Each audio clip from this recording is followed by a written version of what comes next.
La famille, bonjour à tous, j'espère que vous allez bien, que vous avez passé une bonne journée.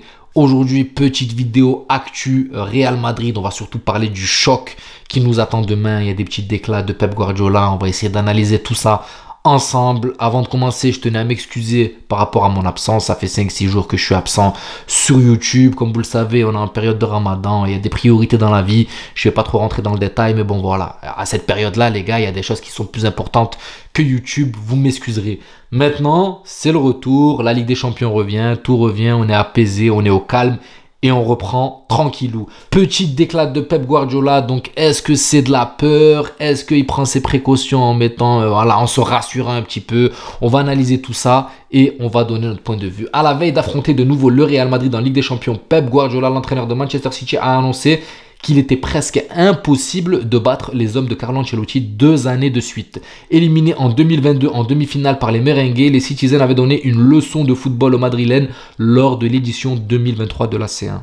Et c'est clair que les gars, celle-là, elle n'est pas passée. Elle est restée là. On a mangé un 4-0 phénoménal avec une leçon de football qui clairement nous a donné le tournis parce qu'on n'a pas touché le ballon, on n'a pas existé durant cette rencontre, on s'est fait bouffer alors qu'on avait fait un bon match au match aller, même si ce but de Manchester City sur cette balle qui est sortie, vous vous souvenez les gars, qui avait dépassé la ligne, bref, il y a eu une petite polémique autour de tout ça. Maintenant, il faut faire razzia de tout ça, il faut oublier et demain, on doit tourner cette page les gars. Demain, il va falloir essayer de faire oublier ce 4-0 que nous a collé Manchester City.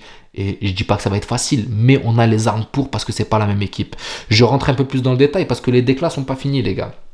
Il y a 2 ans, nous avons été éliminés dans les dernières minutes ici. Ça, c'est ce que dit Guardiola. La saison dernière, nous avons gagné 1-1 à l'aller, 4-0 au retour. C'est en train de devenir un grand classique entre eux et nous ces dernières années, a déclaré Pep Guardiola en conférence de presse alors que les deux équipes se retrouvent pour la 4e fois en 5 saisons. C'est une dinguerie, les gars. Eux, c'est...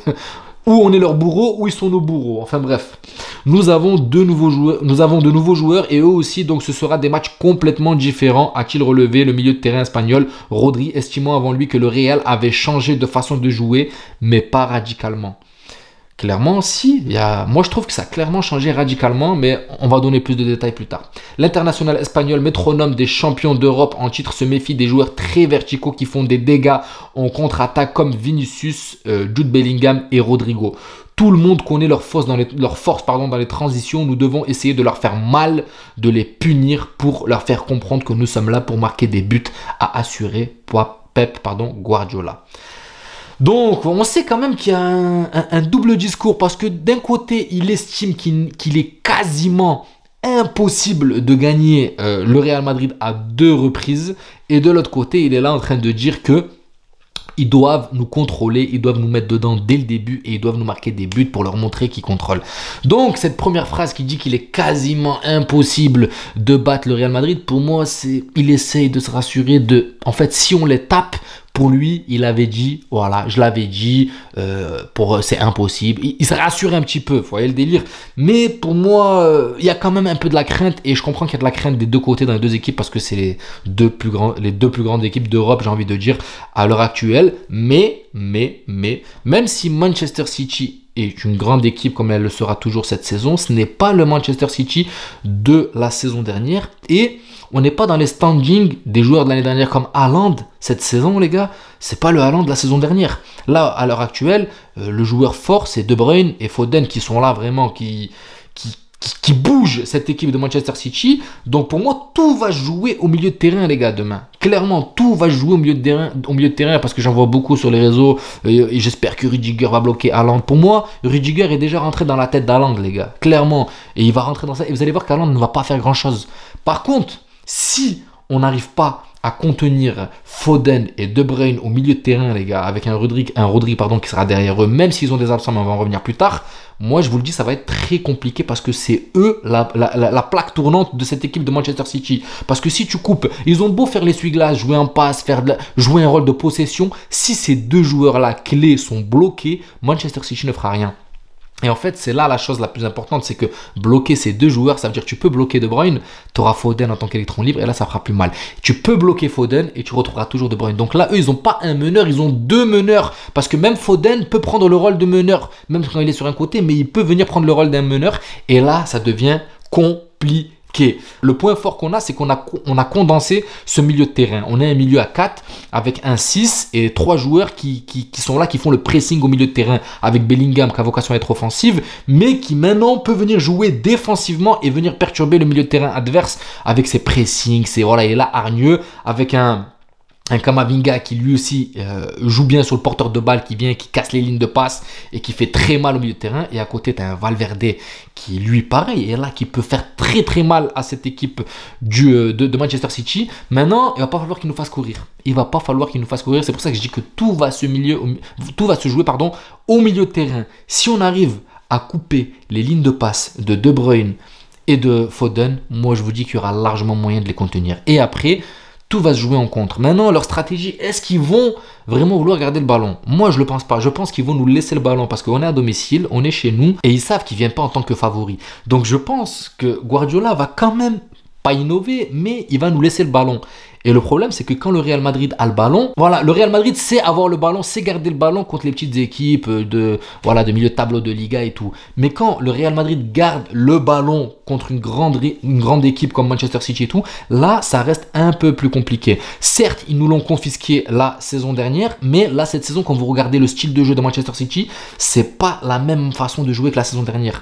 Le Real aussi, mais on va en revenir un peu plus tard. Mais là, Manchester City, je ne vais pas vous mentir, et maintenant, ils savent gérer les temps faibles. En l'occurrence, il y a 2-3 ans derrière, ils ne savaient pas gérer les temps faibles. Ça veut dire que ça faisait un peu tiki-taka, mais quand ils se prenaient en contre, ça y est, ils étaient perdus. Là, maintenant, ils savent défendre bas, et c'est là où ça va être très intéressant d'observer cette nouvelle ère de Manchester City, cette nouvelle saison avec leurs nouveaux joueurs. Voilà, donc... Les hommes forts, je ne vais pas vous mentir, De Bruyne, Foden, pour moi c'est les deux vraiment, même si toute l'équipe est forte, on ne va pas se mentir, c'est un collectif Manchester City, mais pour moi c'est les deux vraiment sur qui il va falloir mettre un peu d'oppression, les bloquer, rentrer dans leur tête dès le début. Maintenant, de notre côté, on a plusieurs armes. Parce qu'on a clairement changé notre façon de jouer. On ne joue pas de la même manière. On a plusieurs armes.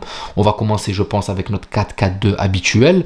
Avec Bellingham un peu en électron libre au milieu de terrain. Avec un Camavinga, je pense, qui va jouer en 6. J'ai entendu parler que Nacho débutera sur le banc. Donc, ce qui veut dire qu'il risque d'y avoir Tchouaméni en tant que titulaire en défense centrale.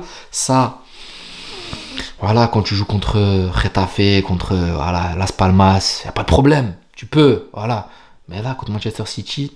Moi, je pense vraiment que c'est un risque. Je ne sais pas si Carlo Ancelotti va partir sur ça, mais de ce qui se dit dans les médias, Nacho ne commencerait pas et Tchouaméni et Camavinga débuteraient. Camavinga, pour moi, jouera en 6, accompagné de Valverde et Kroos et Bellingham devant eux.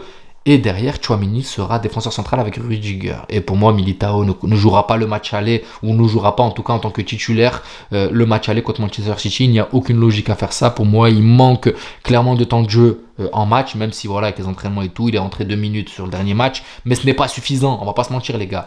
Donc, Tchouaméni en tant que défenseur central, ça peut être un bien. Comme ça peut être risqué, parce qu'il n'a pas les automatismes, la pression contre une grande équipe en Ligue des Champions avec Tchouaméni, on ne connaît pas. Voilà, c'est facile de gérer en Liga quand tu sais que tu as l'avance, que voilà, tu es loin devant, tu joues plus sereinement, plus zenement. Là, frère, tu joues un peu avec le feu.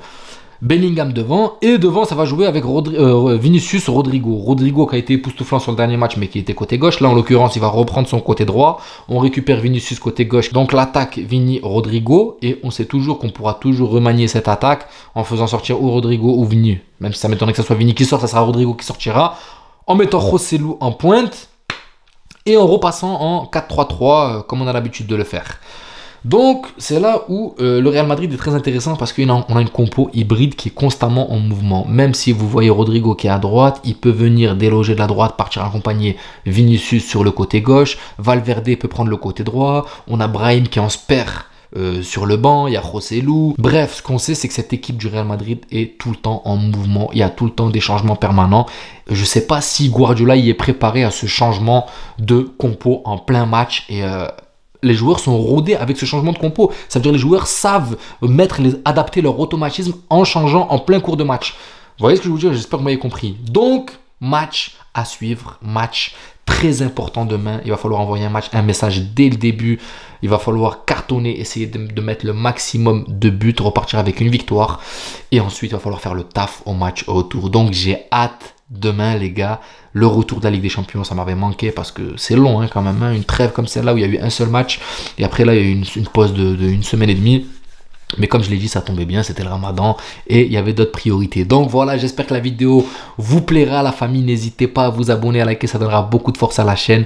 Et on se retrouve demain pour le débrief et prenez soin de vous. Ciao la famille.